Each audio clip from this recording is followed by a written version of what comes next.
Hello, guys. Well, welcome to this session of Hangout on Channels Beam. We're rating Nigeria's fight against corruption. So, I think we'll begin with the lady, the only lady among the guys.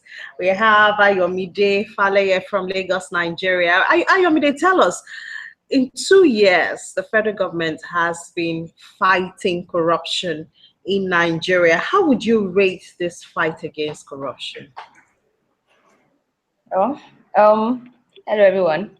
Personally, I would say as much as the present government is trying to fight corruption, the success is still quite minimal, very minimal, I must say. So basically, for me, it's like they're still trying to do they want to do something big, but the success story is still very, very, very minimal. So for me, that's it. All right, so Najite, you are in the United States, but obviously you have your ears close to the ground here in Nigeria. What are the vibes you're getting? What are your thoughts when it comes to the fight against corruption in Nigeria? Yeah, thank you very much, Ini, for this opportunity. The thing is that the federal government is trying their best to really fight this corruption. But don't forget that corruption has been in the fabric of Nigeria for a very, very long time now. And 2 years is really not enough to do much, but at least they've started something which I believe is working, because the other day I was seeing some pictures on the internet of people hiding money in their bedrooms, their bathrooms, and everywhere, you know. So I believe the FCC is doing a good job in cracking down those people, but a lot is still need to be done, like really, really a lot. But I believe so far so good. A journey of 1,000 miles begin with a step. So the federal government has started with, I think, with a good step already in cracking down those people that are really putting corruption in forefront of their life.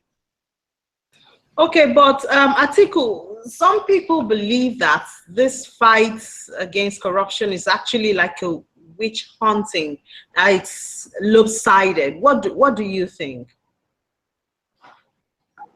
For me, I will look at it from, of course, I always like to look at things from different perspectives. The first thing is that what's corruption itself? How do we define corruption? If we look closely at the definition of corruption, corruption talks about the ability to, rather than do things, of course, for public good, you're actually streamlining it to actually benefit from it. Or, of course, you're doing things, your process, your decisions are actually circled around a particular people that you take there, compared to, of course, the overall broad objective of the country that has enshrined in the Constitution of Nigeria.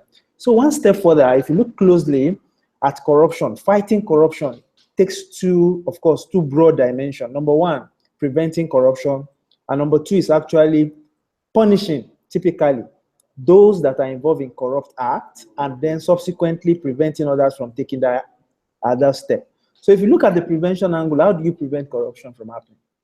Typically, you're looking at releasing information that will prevent things like project information. This is the cost of the project and other things like that. Under this government, closely, if you look at it, it has been a disaster. Let's be sincere with ourselves. No missing word. The key document that has to do with public finance has not been released. If you go to FIRS website, the last information you get there, you see there, is actually revenue collection for the first quarter of 2016. That's the first time that will be happening in Nigeria since 1999, to be very clear with you. If you look at the budget document, budget information document itself, that shows in detail how much government has released and how much has been spent on projects. Of course, second quarter of 2016, that was the last document we've seen, and there's been a lot of argument in that perspective. Audit reports, we can jump at the central bank, we look at most. So really, in terms of preventing information, we've actually taken a back step. Now, when we move into prevention,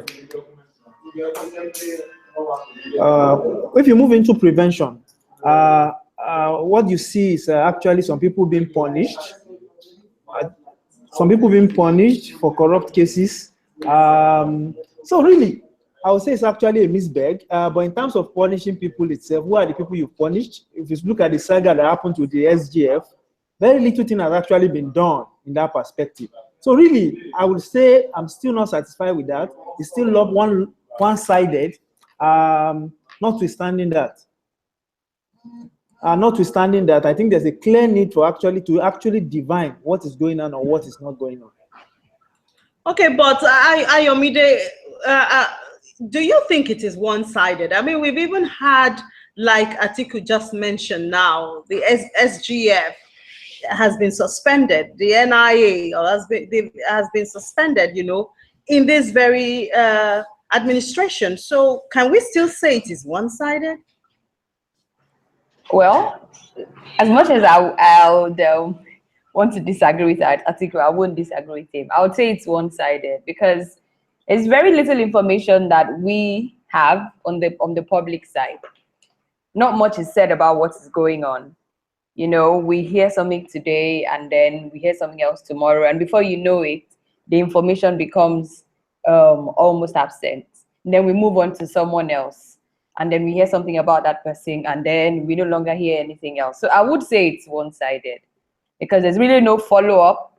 The public is not really aware of what is going on. We just see it on the news and we don't know what is going on.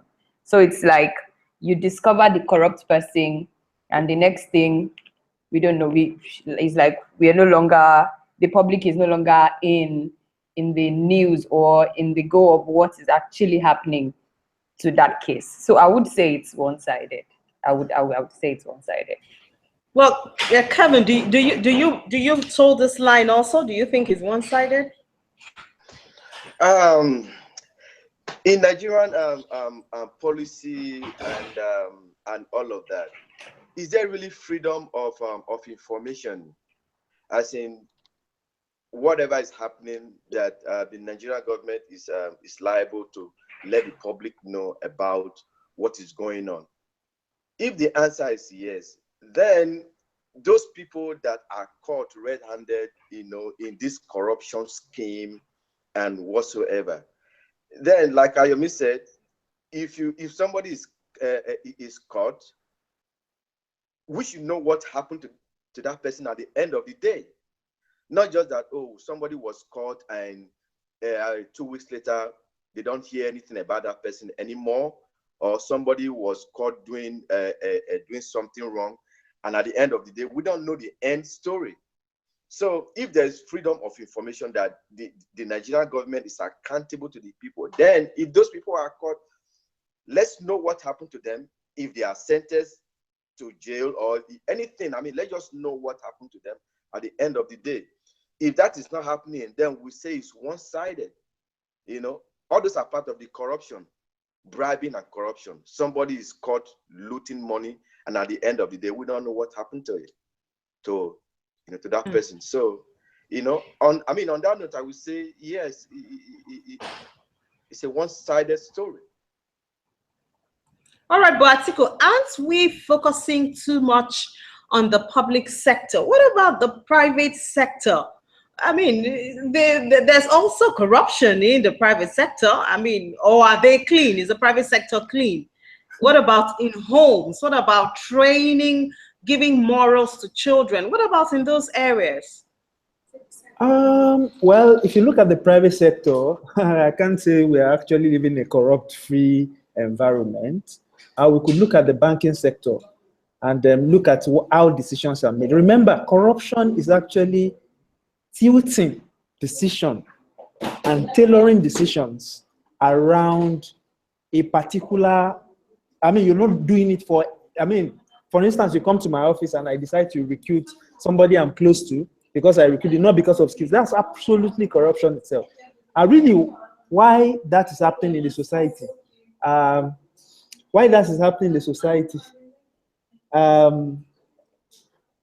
if you look at it closely, to actually just explain it in clear terms, if you look at the financial systems, of course, the Security and Exchange Commission should be responsible to ensure that there's very limited corruption case itself in terms of manipulation within the stock market. But really, if you look at the antecedents, what has happened the last 2 years, we've actually not seen anything clear. If you go on the street of Lagos and you see interaction with the police, really, you could look at the police and say, okay, police is actually the private sector. But really, for the private organization using this police, how do they use them? And to what benefit do they use them? If you go deep into the banking system and begin to look at the administration of funds that are actually public funds, it's actually not owned by the banks itself. And you ask yourself, how are loans disbursed? Who are the beneficiaries of these loans? It will shock you to know that less than 100 people, 100 people account for virtually all loans in Nigeria. And you begin to ask questions. Where did criteria actually followed before these loans are disbursed? So really it cuts across even that. If you look at examination malpractices itself within our schooling system, and you ask yourself simple questions. Within this schooling system itself, our policies, our process actually adhere to. And that takes us to the question, do we really as a people do deep down analysis, deep down audit about how our process have been adhered to? And of course, yesterday we saw something that was remarkable in the history of Nigeria, where the vice president actually signed an executive order ordering all agencies of government to actually explain step by step with timelines showing details of how process actually should be adhered to ensure that, of course, results are actually coming out, whether you're looking for licenses, whether you want to get one, which is a good one. But really, when you go to the private sector, where are the enabling laws guiding those principles to ensure that things are actually going? We see that they're absent in Nigeria. And because they're absent, it's very difficult, because the difference between a corrupt act and mismanagement is all about motive. If you're actually mismanaging funds, really, and there's no motive to it, that's just pure mismanagement. That means you're a bad manager. But the moment you attach motive to it, then it becomes a problem. But how do you measure motive? That the motive for me taking these decisions is because I want to enrich myself, it's because I want to help my brother, it's because I want to help somebody from my ethnic group, somebody from my religious group. How do we measure this motive? It's becoming very difficult, except clearly we have a paper on the ground that shows this is the process that must be adhered to. And when we notice that there's any breach in that process, we can say, oh, so you're corrupt. So to conclude, within the private sector, within the organized private sector, of course, if you go to the marketplace also, which is, well, do you call them disorganized private sector? And you look at the public sector, corruption cuts across everywhere. And there have been little effort to correct that. I think that's the biggest challenge you're having.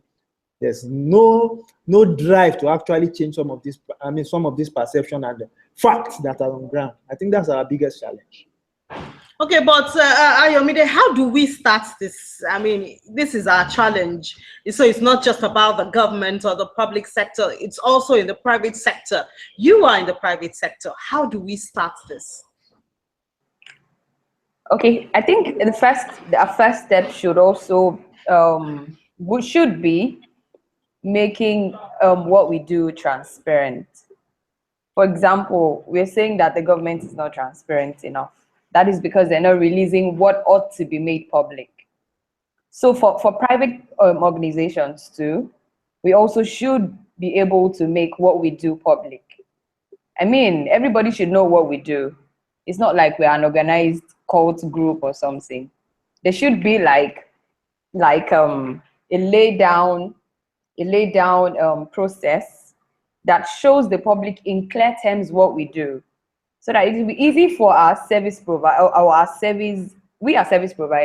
the people that we provide services to question us and to say, why are you doing this? Why are you doing this? It will be easy for us to say, well, this is why we do this. So the first point of call is make everything that we do that is supposed to be public, even as private companies, so that we are not questioned on the basis of, okay, we are not aware that you do this, you're not aware that we do that. Let me use the service providers as an example. If you don't tell us the reason why you charge us 5 naira for a particular service that you provide, then why are you charging us? I mean, it should be laid down. You're going to be charged 5 naira for this per month. You're going to be charged 10 naira for this per month. So if it is not laid down and you charge me unjustly, then I should question you.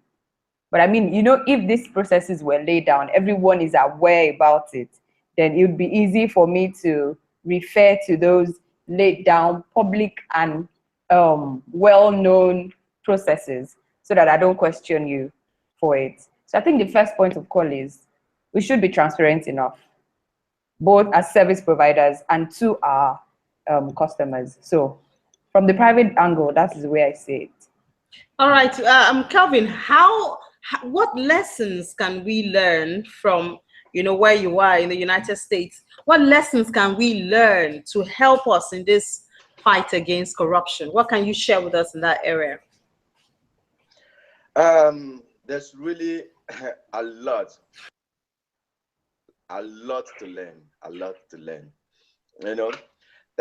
Let me give you an example. In here in the state, if you are if you are a nurse, for example, and you're working in an hospital, everybody know how much you get paid. As a nurse, you can just go on the internet and check how much nurses are paid, and you will find the answer. So I'm not going to be working in John Hopkins Hospital and somebody that both of you are on the same, maybe in the same office. One is getting this so and so pay, and this one is getting so and so pay. Everybody gets equal pay. I don't know if you're understanding what I'm saying. Hello, Ini.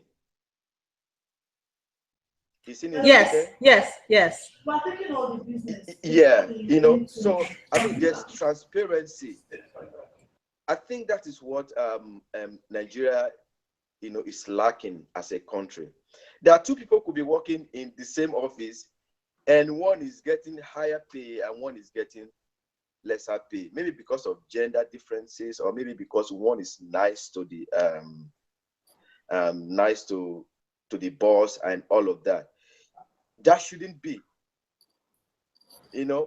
And secondly, another thing that that we can learn from the outside world is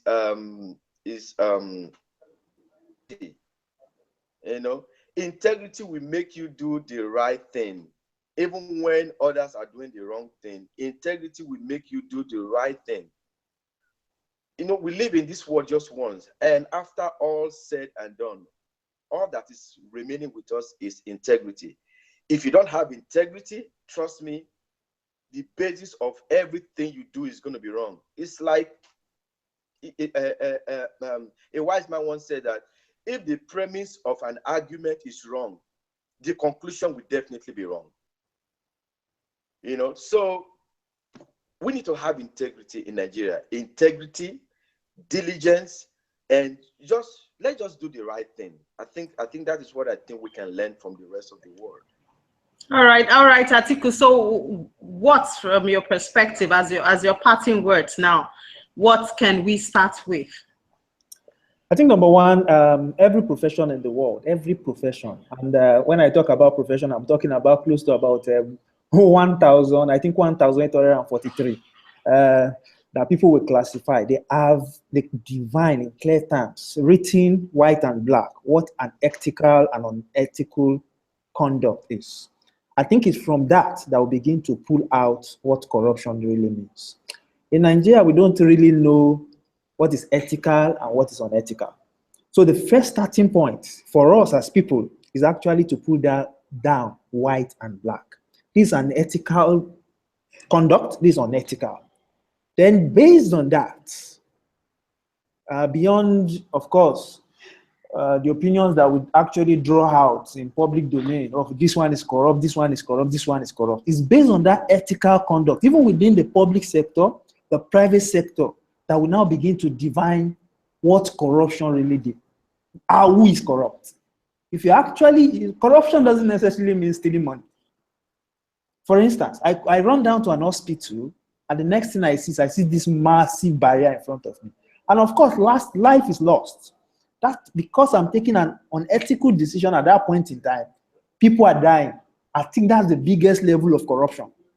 It's not necessarily about stealing money that everybody focus on. So I think the first thing for us to do as people is actually to look closely at what is ethical and what is not ethical and begin to teach it, of course, even if possible, from nursery school.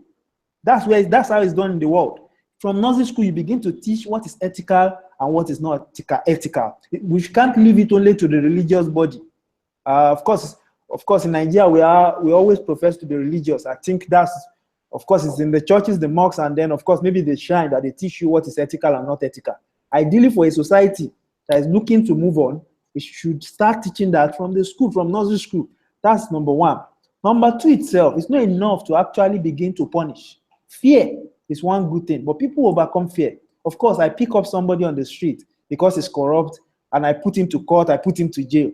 Yeah, to one level, it could affect some people, but we are 176 million people, 186. We are not even sure what our population looks like anyway. We need to go beyond that. We need to prevent corruption from happening. The road signs must be on ground. It's not about somebody hiding somewhere, trying to pick somebody because he wants to benefit from it. Let's put the road sign. If you take this road, you are wrong. Let it be written white and black. It's not that you hide the road sign. So the same thing across every policy position, across the economy. Of course, private sector, organized private sector, the disorganized, or how do we call it now, the non-organized private sector, the public service.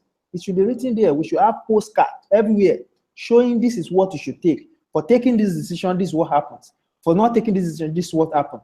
Then beyond all these things, I think the fundamental for us as people and as a country is to begin to open up our information, open data. Of course, the concept of open data.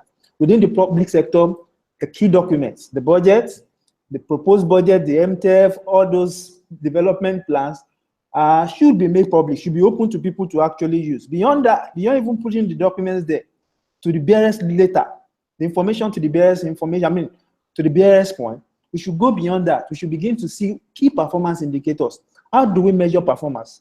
Who is actually correct, which is not correct? And based on that performance, which people call data culture, we begin to grade people. Oh, you have actually performed. It's not about because I like Buhari from the north, it's from Castina, such I'm from Castina, is the best person for the job. Absolutely not. We should begin to use scientific measures to actually determine who is actually doing well and who is not doing well. Because I like your face shouldn't become the anchor of my decision. I think that's where we can actually get. It's going to take a long time. It's going to take us more than 50 years to actually do, because of the crop of people we live. Of course, the crop of people in this society today, it's difficult to actually move from our present predicament. But we can start today. I think when we begin to see that happening, then you can say, oh yes, corruption is going away. And one more point, if you look at every profession in the world, if you look at the accounting profession, they have what they call ethics. If you look at the financial world today, if you've done the CFA exam, they have ethics. If you look at the medical profession, they have ethics. Have you ever seen a document showing you the ethical decisions of Nigerian police force?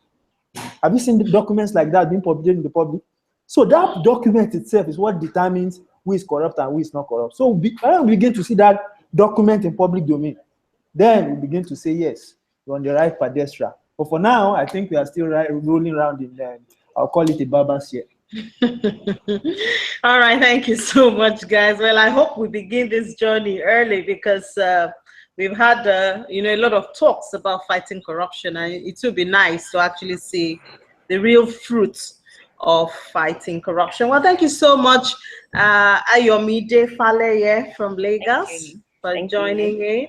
Thank you so much, Atiku Samuel, for joining in from Lagos. Thank you for having us. Yeah, and thank you so much, Kelvin Ikpenny from Maryland in the United States, for joining in. Thank you very much, Lee, for having me.